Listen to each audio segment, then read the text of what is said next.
Assalamualaikum warahmatullahi wabarakatuh. Hello, my student. How are you today?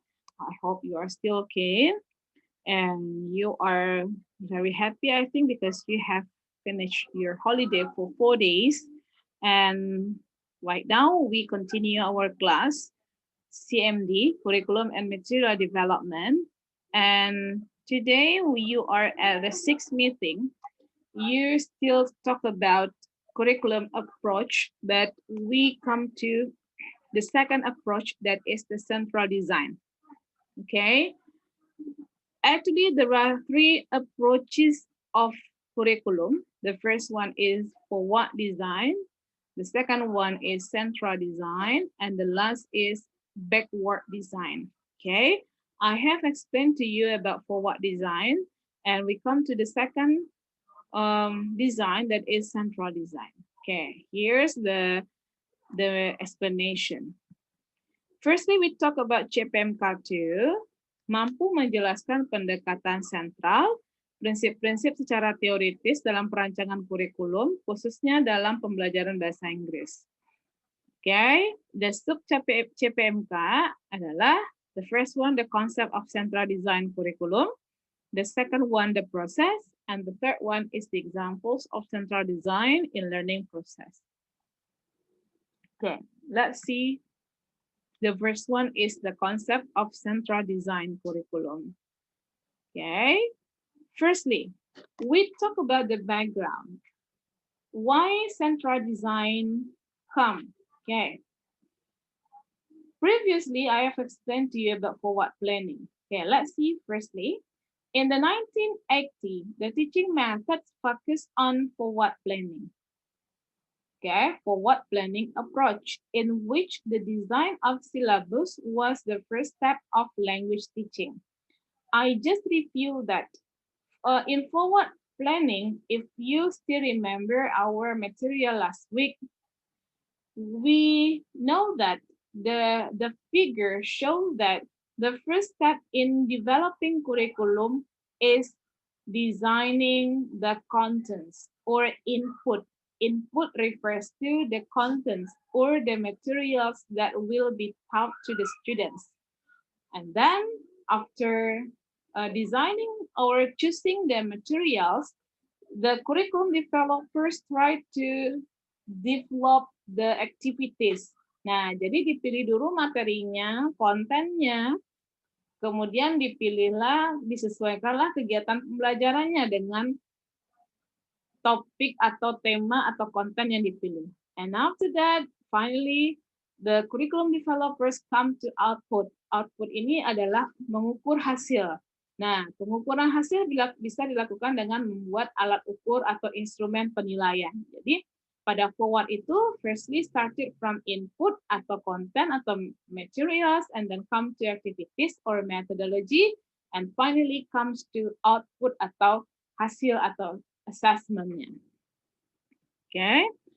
At that time, the examples of methods that implemented forward design are situational language teaching and audiolingual method. Situational language teaching dan ALM itu fokus metodenya adalah penggunaan tata bahasa. Nah, contohnya yang paling populer tuh ALM atau audiolingual. Today anak belajar misalnya udah ditentukan melalui forward tuh kan materi dulu. Misalnya anak hari ini belajar materinya adalah simple present. Nah, pada ALM anak akan belajar simple present itu ditentukanlah kegiatannya. Kalau pada ALM itu metodenya adalah anak mengulang, bisa menambahkan. Contohnya anak di guru diberikan contoh anak I have atau I am a teacher. Nanti mengulang, I am a teacher. Dia terkenal dengan metodenya mengulang apa yang disampaikan. I am a student, I am a student, I am a teacher. Nah, itu pendekatan digunakan ketika ALM itu diimplementasikan adalah forward. Jadi pada ALM itu digunakannya, tentukan dulu tensisnya, digunakan metode ALM atau activitiesnya, nanti di-review lah hasilnya atau outcomes-nya.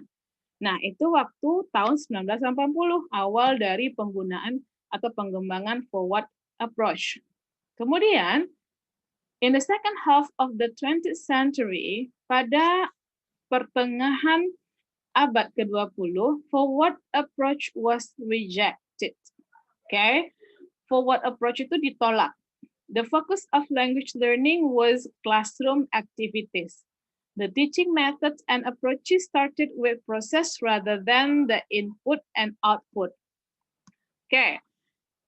In the 20th century, okay, in the second half, pertengahan itu abad 20, forward design was rejected because there was different needs of the student. Ada perbedaan kebutuhan dari siswa. Yang mana ketika di tahun 80 itu fokusnya grammar untuk berbicara. Tapi ketika udah diajarkan grammar, anak nggak bisa. Nah, terjadi pergeseran pada abad ke-20, itu tidak diminta lagi tata bahasa saja, tapi how to use the language for communication. Makanya waktu itu ada pada materi saya sebelumnya CLT muncul. Karena pada waktu itu dibutuhkanlah metode yang membuat anak bisa ngomong. Nah, tapi tidak diutamakan grammarnya dulu. Jangan grammar diutamakan dulu. Makanya forward planning itu di-rejected, diganti dengan central. Oke, kenapa central? Karena fokusnya adalah kegiatan belajar. Fokusnya adalah classroom activities. Oke, that's why central design itu dikenal dengan model proses design. Nah, jadi fokus utamanya adalah proses. Nah, itu menjadi penanda dari munculnya central design pada pertengahan abad ke-20. Nah, apa konsep sebenarnya central design itu? Apa yang dimaksud activities? Okay, let's see. Central design refers to the approach that focuses on methodology. Is the starting point of the course planning, and the content is chosen in accordance with methodology. So in central design approach, the first step of central design is choosing the method. Method here similar with activities. Jadi kegiatan belajarnya dulu yang ditentukan. Contohnya, anak mau belajar atau menggunakan bahasa untuk komunikasi, itu kegiatan belajarnya secara lisan. Automatically after determining the methodology atau activities-nya, ini artinya dia menggunakan bahasa activities-nya. Baru nanti dipilih kontennya atau inputnya itu materi yang cocoknya apa. Kemudian dipilih pula outputnya apa, cara menilainya apa. Nah, berbeda dengan forward. Kalau forward, materi dulu. Baru nanti activities, baru hasil belajar ditentukan dengan penilaian. Kalau pada central design tidak begitu. Aktivitasnya dulu, yang menggunakan bahasa itu dulu untuk apa, seperti apa, berarti baru materi menyusul sesuai dengan aktivitas yang dibutuhkan siswa. Baru nanti hasil belajarnya diukur. Nah, begitu. Kemudian contohnya apa? Contoh metode yang menggunakan atau mengadopsi central design approach pertama adalah natural approach.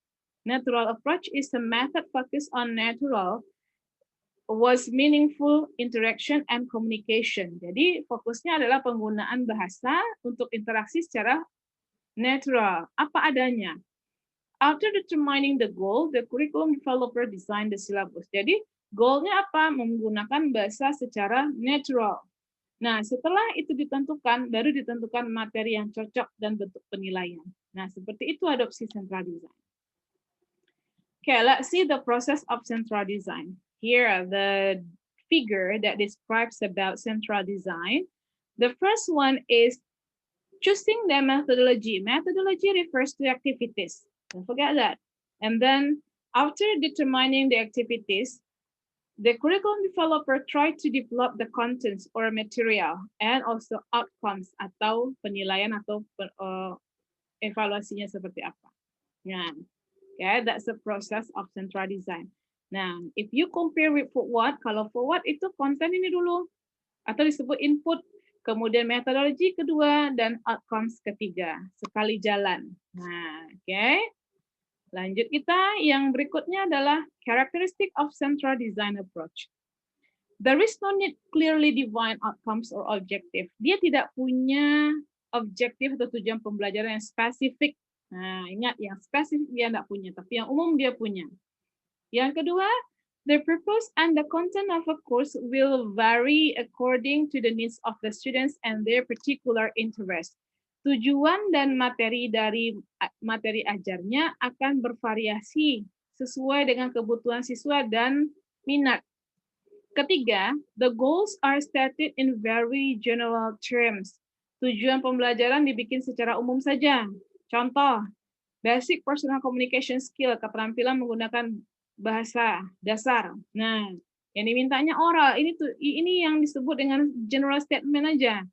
And basic personal communication skill written, kemudian kemampuan menggunakan bahasa untuk komunikasi secara tertulis. Nah, this is only the general statement. Oke, okay? Tidak ada dibilangnya communication skill-nya seperti apa, untuk bidang apa, materinya apa, itu tidak ada. Nah, itu yang disebut dengan central design. Nanti kembangkanlah. Kegiatannya adalah communication. Nah, berarti penggunaan bahasa. Carilah setelah itu materi apa yang cocok untuk menggunakan bahasa. Ya, kita lanjut. Kita masuk kepada examples of central design. Ini contoh dari contoh metode yang mengadopsi central design dalam penggunaan metodenya. Pertama adalah silent way. Dari namanya memang silent, diam. What does it mean? Metode mengajar silent way itu adalah the teachers are not dominant in the classroom. Jadi gurunya nggak dominan. The teachers are silent as much as possible, but the students are speak up in the classroom. Gurunya banyak diam dan siswanya banyak ngomong. Nah, fokusnya di sini adalah language input is not the starting point in the silent way. Input atau materi bahasanya nggak menjadi fokus utama. The focus of learning is a problem solving. Fokusnya adalah penyelesaian masalah. Creative process of discovery, anak menemukan sendiri. Mastery of grammar and vocabulary and the ability to use the language plainly and accurately are the core of language mastery in the silent way. Okay? Language input tidak menjadi fokus pertama, bukan pemilihan grammar dulu, itu yang fokus utama. Tapi dia menjadi core-nya iya, inti pembelajaran iya. Tapi bukan ditentukan di awal. Nah, ingat itu. Berbeda maknanya ya, kalau dengan forward ditentukan di awal dulu tata bahasa atau language input-nya. Kalau di sini tidak. Language input muncul ketika proses belajar dan nanti dikembangkan, nah tapi tetap menjadi fokus utama. Nah, jadi bagaimana cara mengajar dengan silent way? Silent way itu terkenal dengan penggunaan rotes atau batangan balok kecil-kecil. Nah, jadi balok itulah menjadi medium guru untuk mengajar. Contoh, when the teacher wants to explain about parts of the house, bagian-bagian dari rumah, and then the teacher will draw the house by using the roads. Nanti disusunlah balok-balok kayu itu menjadi bentuk rumah dan bagian-bagiannya. So the teacher only points out, dia menunjuk atau menyusun roads. Nanti anak menyebutkan apa yang disusun oleh guru tersebut. Oke, sampai nanti dia membentuk sebuah konteks pembicaraan. Jadi anak itu, okay, that's a house, sir. Yes, that's living room. That's good. This is the kitchen. Okay, and then the teacher, if the teacher, okay, point to all the rooms, it means the teacher asks the students to count how many rooms in that house. Okay, nah that's the process of silent way. Jadi guru berusaha untuk tidak banyak ngomong. Nah, kemudian itulah yang menjadi adopsi central design. Kenapa dibilang dia adopsi central design? Karena dia fokusnya aktivitas. Nanti ilmu bahasanya berkembang kemana-mana, vocabnya. Tata bahasanya kemana-mana. Ada belajar nanti benda-benda, belajar nanti dia keterangan tempat, macam-macam yang diajarkan. Makanya fokus tetap tata bahasanya ada, tapi bukan menjadi poin awal ditentukan. Yang kedua, current counseling learning method. Yang kedua adalah model counseling. Based on the name, you know that we talk about counseling and counselor. Jadi, classroom becomes a community of learners and teachers. Students sit in a circle and express what they want to say, and then interaction and messages are recorded and become the source of reflection and analysis and further practice. So here, if we talk about counseling, we talk about counselor, advisor. It seems like you consult with your advisor when you write your thesis, ketika Anda bikin tesis, skripsi. Nah, mirip seperti itu. So, Your classroom becomes a community. Ada perkumpulan. Perkumpulan siapa? Learners and teachers. And then in that circle, you try to express about what you want to say. Okay? The teacher wants to, okay, who knows? Who wants to tell about yourself? Dia cerita, yang lain juga cerita. Mereka bikin di lingkaran. Semuanya bersambung-sambung. And all the expressions, student utterances, semua tuturan ungkapan anak itu direkam. And what is the function of the recording? As the material for reflection, adalah bahan untuk refleksi. Oke, refleksi itu adalah untuk mengkaji kembali, and analysis ada sebagai bahan untuk analisis, and further practice, nanti latihan lanjutannya dari situ. Jadi dari rekaman itu dianalisa bersama-sama, dikaji lagi apa yang kurang. Nah, itulah yang menjadi bahan perbaikan untuk materi berikutnya. Nah, itu namanya current counseling learning method. Jelas ini mengadopsi central design karena fokusnya adalah aktivitas belajar yang utama dulu. Nanti ilmu bahasanya berkembang ketika aktivitas itu dilakukan. Kemudian task-based language teaching, TBLT. Task-based ini, from the name, we know that this is the focus of task. Task refers to activities. Nah, kegiatan belajar. There is no predetermined syllabus, and the goals are to develop general language ability rather than the ability to use the language in a specific context for specific purposes. Task-based ini fokusnya adalah aktivitas. Contohnya sama dengan yang sebelumnya, Silent Way and current counseling learning method. For example, you want the student to have activities such kinds of at the market. Kalau aktivitasnya seperti di pasar, dia akan dirancang sebuah pembelajaran, misalnya kita rancang ini di pasar loh. Nah, ketika bicara mengenai market, all the grammar comes up. Semua tata bahasa muncul. Apa yang harus dipelajari anak dari tata bahasanya? Anak ketika di pasar harus belajar mengenai benda, nouns, countable and uncountable nouns. Itu pasti. Kemudian dia harus belajar mengenai number, jumlah angka, kemudian mata uang, okay, currency. Kemudian dia harus belajar mengenai how to use, how many, how much, a few, little, a little. Nah, itu harus diajarkan, otomatis saja semua tata bahasa, vocab akan menyatu di aktivitas itu.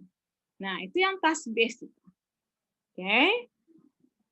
And then the fourth one is post method teaching. Post method ini sebenarnya adalah istilah. Istilah yang digunakan yang mengacu kepada metode mengajar yang tidak memakai atau tidak menentukan silabus di awal, tapi dia akan merancang materi ajarnya sesuai dengan kebutuhan siswa dan pengetahuan guru tentang bagaimana hakikat belajar itu dan bagaimana hakikat atau psikologi seorang siswa. Itu namanya post method teaching. Okay, and the fifth is the ecological classroom. Ecology refers to, if you learn about biology, ecology itu adalah sekumpulan. Okay, classroom refers to the ecology. Okay, according to ecology perspective, the curriculum does not start out by specifying and sequencing materials, but the activities, needs, and emerging purpose of the learner.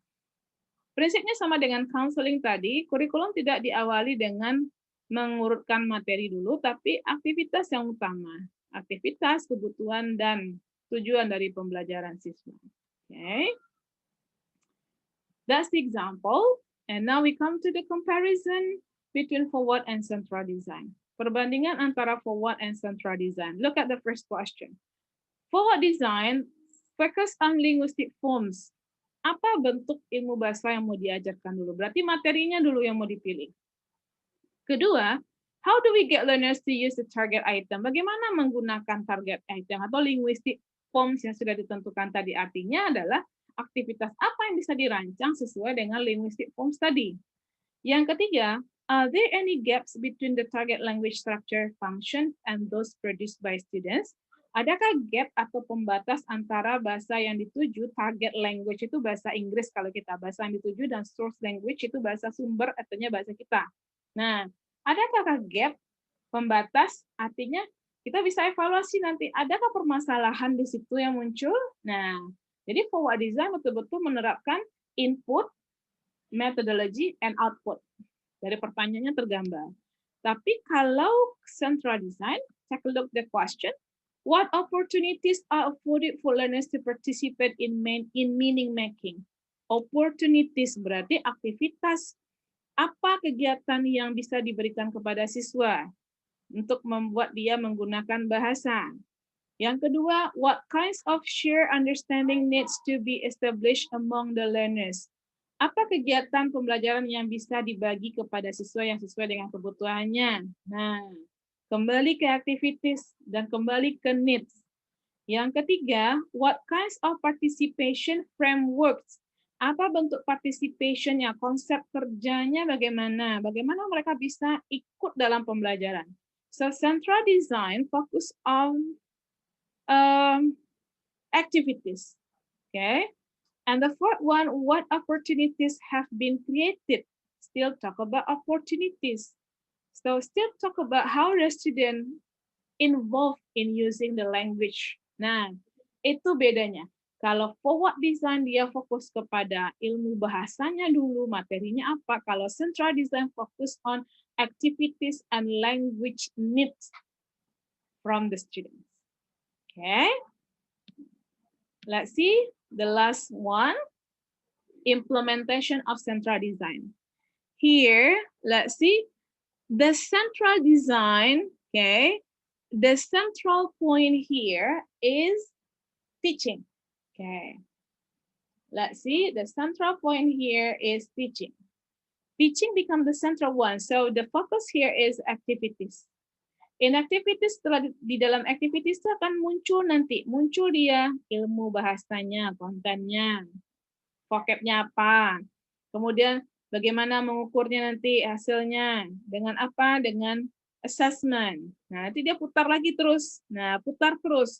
Jadi kegiatan belajar itu selalu nanti akan muncul content, outcomes, assessment. Jadi fokus utamanya adalah teaching or activities, learning activities-nya apa sesuai dengan kebutuhan. Dari activities itulah muncul nanti konten atau materi yang mau dikembangkan. Natural dia, berkembang saja. Okay, that's the implementation of central design. Okay, so the conclusion here, kesimpulan yang bisa kita dapatkan adalah central design is different from forward design. In forward design, in developing curriculum, the curriculum or the teacher, curriculum developers or teachers start from choosing or determining the input or materials or contents. And after input chosen, the curriculum developer chose the activities and then determine the assessment or output. But in central design, the focus of curriculum development in the classroom is about activities firstly, teaching firstly, okay, methodology firstly. Jadi ditentukan dulu kegiatannya. Setelah kegiatan ditentukanlah materinya apa. Materi yang berkembang dari kegiatan tersebut dan hasilnya bagaimana. Okay, that's the end of my presentation. Now we come to the exercise. I have some question for you. Jangan lupa ya, jawab pertanyaan di kertas lembar, kemudian fotokan, pindahkan ke Word or PDF, baru dikirim. Jangan lupa tulis nama dan NPM Anda. Question number 1. Explain the concept of central design approach based on the diagram below or figure below. Jelaskanlah konsep dari central design berdasarkan diagram atau gambar ini. Methodology, content, and outcomes. And then explain the differences between central design and forward design. Jelaskan beda antara central design dan forward design. And then write 2 example of central design in teaching method. Tuliskan 2 contoh penggunaan central design dalam metode mengajar. Kemudian jelaskan figure ini. Saya sudah jelaskan figure ini dari tadi. Okay. I think enough for my presentation. Thank you for your attention and don't forget to write your comment as the conclusion of your understanding related to my video. Jangan lupa tulis di kolom komentarnya ya, apa kesimpulan yang sudah Anda dengar dari presentasi saya, maksimal 5 kalimat. Jangan lupa mengisi daftar hadir. Okay. And thank you for your attention. Uh, Forgive me if I have some mistake. Assalamualaikum warahmatullahi wabarakatuh.